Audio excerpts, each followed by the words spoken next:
আরে ভাই, নাহিদ রানা যদি প্রথম ইনিংসে 5 উইকেট না নেয় তাহলে তো সেখানেই ম্যাচ শেষ। জাকের আলী অনেক যদি 91টা রান না করে দেয় তাহলে কি বাংলাদেশ ম্যাচ জিততে পারতো? সবই বুঝলাম, কিন্তু তাইজুল যদি 5 উইকেট না নিয়ে ওয়েস্ট ইন্ডিজকে অল আউট না করে তাহলে বাংলাদেশ ম্যাচ জিতবে কীভাবে?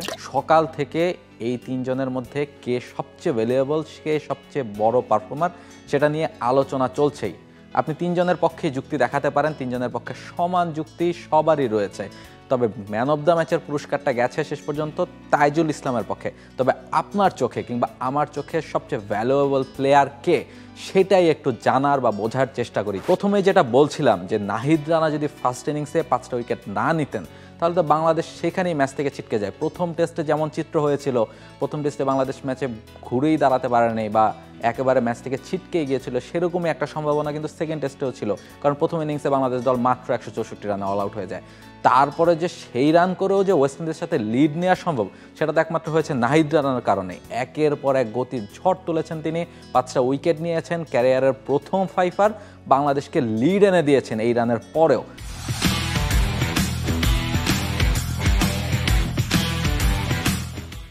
ফলে সেই জায়গাটা থেকে বাংলাদেশের ক্রিকেটারদের মধ্যে একটা কনফিডেন্স এসেছে, না যেহেতু আমার বোলাররা এই কাজটুকু করে দিয়েছে, আমাকে একটা লিড এনে দিয়েছে, ফলে এখান থেকে ম্যাচে ফেরা সম্ভব। বা ব্যাটসম্যানরাও হয়তো একটা বুস্ট আপ পেয়েছেন যে যেহেতু বোলাররা এত ভালো করছে বা নাহিদের মতো একজন ইয়াং পেসার যখন এভাবে পারফর্ম করে, ফলে আমাদেরও কিছু দায়িত্ব আছে। আমরা হয়তো বা কিছু রান করে দিলে সেকেন্ড ইনিংসে বা ওয়েস্ট ইন্ডিজ যে ইনিংসে ব্যাট করেছে ফোর্থ ইনিংসে, সেই জায়গায় হয়তো বা বাংলাদেশের বোলাররা কিছু একটা করে দিতে পারবে, আমাদের হয়তো বা ম্যাচ জয়ের একটা সম্ভাবনা থাকবে। ফলে সেই বিশ্বাসটা দলের মধ্যে ছড়িয়ে গিয়েছিল, সেই বিশ্বাসটা ছড়িয়েছেন নাহিদ রানা, ফলে তাকে একটা বড় ক্রেডিট দিতে হবে এই ম্যাচের। তারপরে আসুন, বাংলাদেশ যখন ব্যাটিংয়ে নামলো, পুরো সিরিজ জুড়ে, শুধু এই সিরিজ কেন, এর আগে সাউথ আফ্রিকার বিপক্ষে সিরিজ দেখুন, তার আগে ইন্ডিয়ার বিপক্ষে সিরিজ দেখুন, আমরা বারবার ব্যাটিংয়ে ভুগছি। আমাদের টপ অর্ডার রান করতে পারছে না, আমাদের মিডল অর্ডারে এই সিরিজে শান্ত নেই, মুশফিক নেই, ফলে আমাদের ব্যাটিংটা একেবারে জাতা অবস্থায় ছিল। সেই জায়গাটা থেকে 2 ম্যাচেই বা 2 ইনিংসেই ভালো ব্যাটিং করেছেন সাদমান। সেকেন্ড ইনিংসের কথা যদি বলি এই টেস্টার, সেই জায়গাটা থেকে শাহাদাত হোসেন দীপু একটা ভালো স্টার্ট করে দিলেন, তিনি একটু অ্যাটাক করা শুরু করলেন ওয়েস্ট ইন্ডিজের বোলারদেরকে।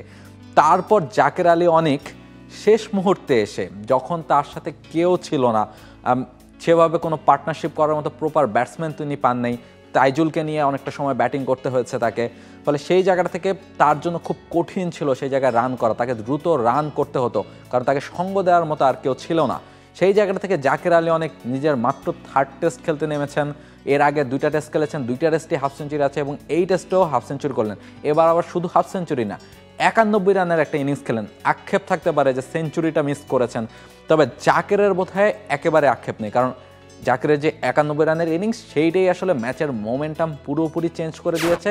একটা যে আশঙ্কা বা একটা যে আশ্বাস পাওয়া যাচ্ছিল যে বাংলাদেশ ম্যাচটা জিততে পারে, সেটা একেবারে তিনি পুরোপুরি প্রায় সিকিউর করে ফেলেছেন। তিনি যখন 91 রানের ইনিংসটা খেললেন, তখন প্রায় নিশ্চিতই হয়ে গেছে যে বাংলাদেশ এই ম্যাচ জিততে চলেছে। কারণ কিংস্টনে এত রান চেস করে জেতার রেকর্ড কিন্তু ছিল না, 211 রান চেস করে জেতার রেকর্ডও ফোর্থ ইনিংসে কিংস্টনে নেই।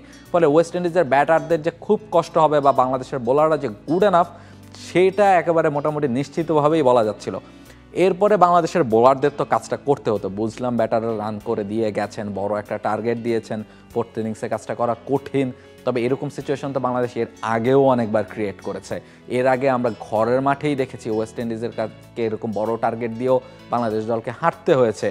সেই জায়গা থেকে বোলাররা তাদের কাজটা প্রপারলি করেছেন। যেহেতু ফোর্থ ইনিংস স্পিনাররা খানিকটা হেল্প পাওয়া শুরু করেছেন, এই ইনিংসে কিন্তু পেসাররা আবার খুব একটা সুবিধা পাননি উইকেট থেকে। সেই জায়গা থেকে বাংলাদেশের বোলাররা বা তাইজুল স্পেশালি যেভাবে তিনি বোলিং করেছেন, উইকেটটা ভাঙতে শুরু করার পর বা উইকেটে যখন আনইভেন বাউন্স হচ্ছিল, টার্ন হচ্ছিল, সেই জায়গাটা তিনি যেভাবে ইউজ করেছেন, একেবারে প্রপার টেস্ট বোলার যাকে বলে, সেইভাবে বোলিং করে তিনি 5টা উইকেট তুলেছেন।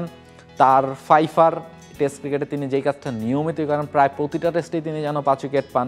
এবার বিদেশের মাটিতেও সেটা করলেন এবং বাংলাদেশ খুব ইজিলি 15 বছর পরে ওয়েস্ট ইন্ডিজের মাটিতে টেস্ট জয়, এইটা একটা বিরাট পাওয়া। এবং এই বিরাট পাওয়ায় 3 জনেরই মোটামুটি সমান অবদান আছে বলে আপনি ধরে নিতে পারেন। তবে আরও 2 জনের নাম মেনশন করতে হয়। একজন হচ্ছে সাদমান ইসলাম, আমরা বারবার বলছি যেটা যে টপ অর্ডার থেকে রান আসছে না, এবং টপ অর্ডার থেকে যদি রান না আসে তাহলে কিন্তু একটা টেস্ট ম্যাচ জেতা প্রায় অসম্ভব হয়ে যায়। এই ম্যাচটাতে দেখেন যে টপ অর্ডারদের এত গালমন্দ করার পরেও সাদমান ঠিকই প্রথম ইনিংসে 64টা রান করেছেন, ফলে সেটা খুব ইম্পর্ট্যান্ট হয়ে দাঁড়িয়েছিল। এবং তারপরে দেখেন সাদমান আবার পরের ইনিংসেও 46টা রান করেছেন এবং মিরাজের সাথে তার যে জুটিটা সেটাই কিন্তু ম্যাচের পার্থক্য তৈরি করে দিয়েছে। 29 বল থেকে 50 রানের একটা ইনিংস খেলে জুটি তারা গড়েছেন, ফলে সেই জুটিটা আসলে ম্যাচের মোমেন্টাম চেঞ্জ করে দিয়েছিল। এবং প্রথম ইনিংসেও তিনি 64টা রান করে দলকে মোটামুটি একটা স্কোর এনে দিয়েছেন। সব মিলিয়ে সাদমানের এই ব্যাটিংটা কিন্তু বাংলাদেশকে একটা বড় সাহস জুগিয়েছে। উপর থেকে যখন একজন ব্যাটার রান করেন সেটা কিন্তু দলের পরের ব্যাটারদের একটা বার্তা দেয় যে এই উইকেটে রান করা সম্ভব, এবং সেটাই কিন্তু হয়েছে আলটিমেটলি। আরেকটা ব্যাপার যেটা বলতেই হয়, মিরাজের ক্যাপ্টেন্সি। এই সিরিজে প্রথম তিনি টেস্টে ক্যাপ্টেন্সি করলেন, প্রথম ম্যাচটা বাজেভাবে দল হেরেছে, এর আগে 4টা টেস্ট বাংলাদেশ হেরেছে, ফলে একটা খারাপ সময়ে তিনি কিন্তু ক্যাপ্টেন্সির দায়িত্বটা নিয়েছেন। এর মধ্যে আবার মুশফিকুর রহিম নেই, তার ব্যাটিং লাইন আপে নাজমুল হোসেন শান্ত নেই, সাকিব আল হাসান নেই, ফলে ব্যাটিং বোলিং নিয়ে দলের কম্বিনেশন সাজানোটা একটা বড় চ্যালেঞ্জ ছিল। সেই চ্যালেঞ্জটাতেই সবচেয়ে বড় সাহসটা মিরাজ দেখিয়েছেন। তিনি প্রপার 5 জন বোলারকে নিয়ে মাঠে নেমেছেন। প্রপার 5 জন বোলার খেলাতে গিয়ে তার কিন্তু একজন ব্যাটসম্যান কম খেলাতে হয়েছে, তিনি 7 জন ব্যাটার পেয়েছেন। জাকির আলী সবশেষ 7-এ ব্যাটিং করেছেন, ফলে সেই জায়গাটা থেকে কিন্তু একটা বড় সাহসের জায়গা ছিল, কারণ আপনার ব্যাটাররা এমনিতেই রান করতে পারছে না, 8 জন ব্যাটার নিয়েও আপনি ভালো করতে পারছেন না, ব্যাটারদের কাছ থেকে রান আসছে না, সেক্ষেত্রে আপনি আরও একজন ব্যাটার কমিয়ে দিলেন, এটা একটা দুঃসাহস বলা চলে। সেই দুঃসাহসটা মিরাজ দেখিয়েছেন।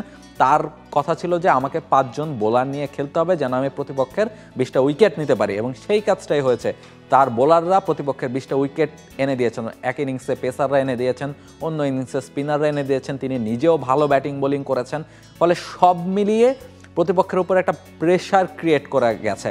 এবং আরেকটা ব্যাপার দেখেন যে মিরাজ যে বা বাংলাদেশ যে প্রথম টেস্টে ইনিংস ডিক্লেয়ার করে দিল 9 উইকেট চলে যাওয়ার পরে, কারণ কি পরের দিন সকালবেলার যে ময়েশ্চার কিংবা পেসাররা যে সুবিধাটা পেয়ে থাকে সকাল সকাল, সেটা বাংলাদেশ দল ব্যবহার করতে যাচ্ছে। সেটার জন্য বাংলাদেশ দলকে অনেক ক্রিটিসাইজও হতে হয়েছে যে এতখানি পিছিয়ে থাকার পরেও কেন ইনিংস ডিক্লেয়ার করতে হবে, এবং সেই সুবিধাটা কিন্তু বাংলাদেশ দল নিয়েছে। সেটা হয়তো বা প্রথম টেস্টে বাংলাদেশ দল খুব ভালো পারফর্ম করতে পারেনি, ব্যাটাররা ভালো পারফর্ম করতে পারেনি বলে সেটা রেজাল্ট পায়নি, তবে সেই দুঃসাহসী সিদ্ধান্তগুলোই আলটিমেটলি সেকেন্ড ম্যাচে এসে কাজে দিয়েছে। এবং সেই সাহস যেগুলো মিরাজ এবং মিরাজের দল দেখিয়েছে সেগুলোই বাংলাদেশকে match জিতিয়েছে। For more updates, subscribe to our YouTube channel and click on the bell icon. Follow us on Facebook and Instagram. Download T-Sports app to enjoy exciting games and highlights. Visit tsports.com.